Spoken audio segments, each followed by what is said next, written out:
Today we're water wheeling. Hi, I'm Tara, and this is my senior video. For this first part for seamanship, I wanted to include a compilation of what a day in the life looked like for me. I did everything from wire wheeling to painting to even climbing in tanks. What you're seeing now was my favorite experience on the Patriot. I got to climb into the ballast tank with my chief mate and learn about the types of damages that occur inside these tanks and what to look for when you're inspecting them. I keep an eye out for weld corrosions, indications of cracking, heavy rust, and how much is left on the zinc anode. So now that I'm finally out of the tank, we can start closing up the tank top. We do this in a star pattern to make sure everything is closed evenly. Once I'm done with that, I can go all the way around to ensure all the bolts are tight.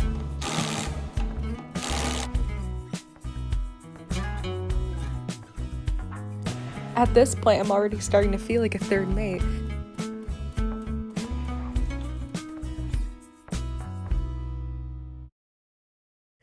So for stability, I wanted to focus on ballasting. It's a process that I became very comfortable with the longer I stayed on the Patriot. Here you can see we're listing to starboard quite a bit, so I'm going to move water from the starboard healing tanks to the port ones. Since my valves are all lined up between the two tanks, I can start the pump. I'm looking for a negative suction and a positive discharge. See how the starboard tank is at 17? The port one is in the 80s, at exactly 83.3. A couple minutes have passed and we're already at 0.66 degrees to starboard. Just below the Kongsberg screen, I can silence all my alarms and acknowledge them too. And I have a timer.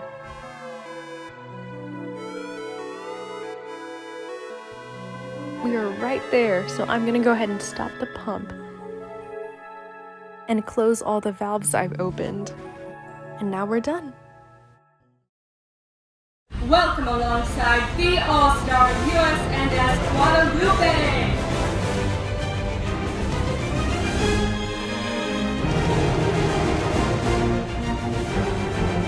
All hands topside the Guadalupe, take cover!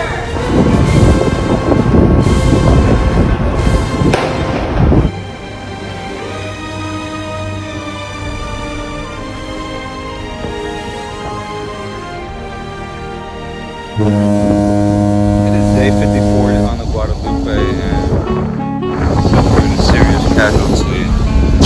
Nobody's hurt. And it's a miracle nobody's hurt.